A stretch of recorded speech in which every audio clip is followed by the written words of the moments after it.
So ayan mga kainiting, maulan na araw tayo ngayon habang naglalaro is mamasid-masid habang naghihintay din sa mga kasama ko na gumagawa dun sa tabing dagat.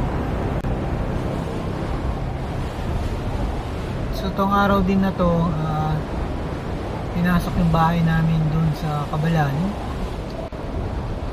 Nawala yung cellphone ng pamangkin ko tsaka yung cellphone ng anak kong lalaki. May mga bagay talaga na hindi mo pwedeng hindi mo inaasahan na mangyayari. Although may mga pagkukulang dun sa bahay gawa ng sira yung pinto, sira yung dingding. So pag may mga bagay talaga na ganyan wala kang magawa kung hindi tanggapin na nalooban yung bahay namin.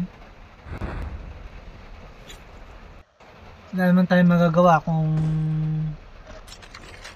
talagang papasukin yung bahay, papasukin yung bahay. Buti na lang at mas mabuti na rin yung ganun na yung cellphone lang yung kinuha, wala nasaktan dun sa mga nasa loob ng bahay. So naglalaro ako, hindi dahil sa wala akong magawa. Although isa na rin yun na wala akong magawa. So isa pang dahilan nun is nagtatanggal ka ng stress sa paglalaro. Yung iba ginagawang yung paglalaro masyadong kinakareer. Although yung iba kumikita, yung iba naman hindi mo na mautusan sa gawain bahay, lalo na yung mga bata.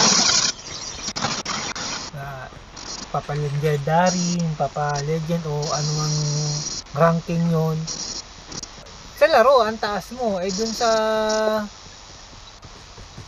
nanay mo, sa magulang mo,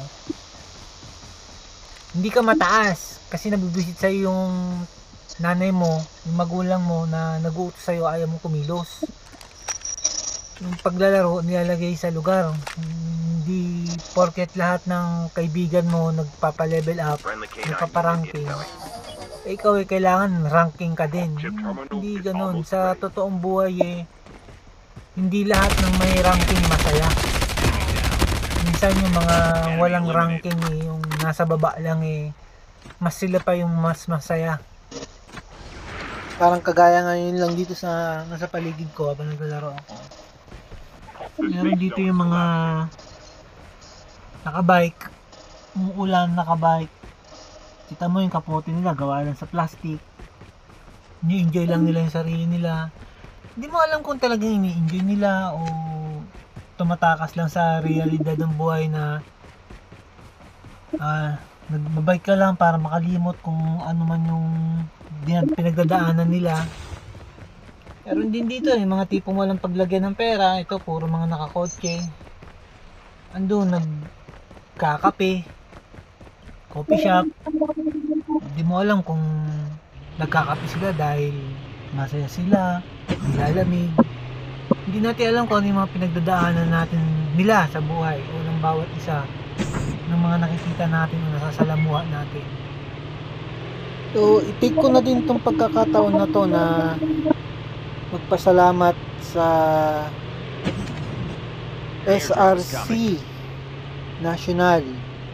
Gawa ng na-approve na yung SRC Zambales. Although last year pa siya na-approve. Ngayon lang ako magpapasalamat kasi dalawa lang kami member noon. Ngayon nadagdagan na kami. So magkakaroon kami ngayon darating na linggo ng first TV meeting. Hindi pa naman ganun karami, so at least nadagdagan na. So, maraming salamat kay Daddy Sky ng SRC sa pag-approve sa Zambales chapter. Soon, sana hindi kami gipitin para makasama kami sa darating nating Grand EB nitong August.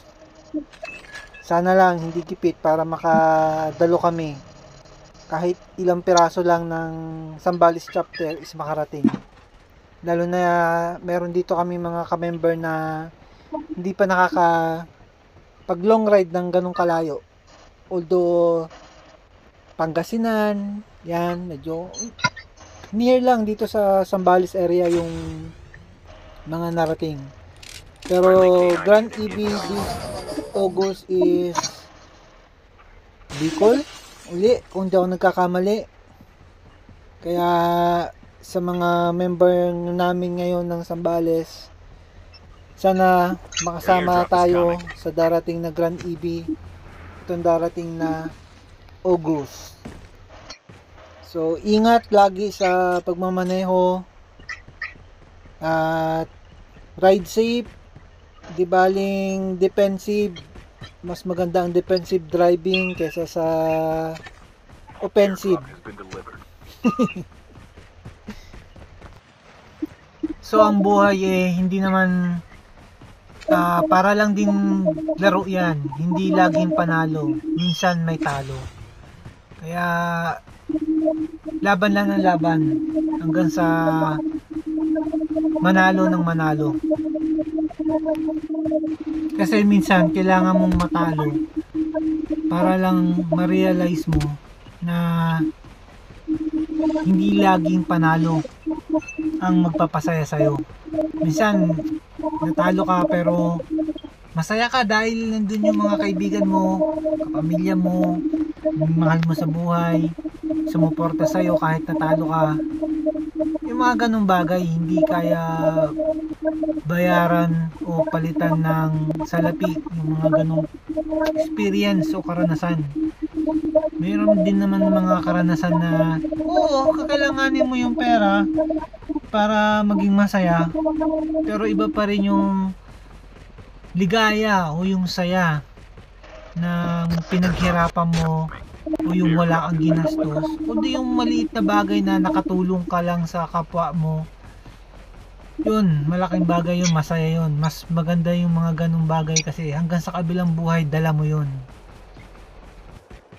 Airdrop has been delivered.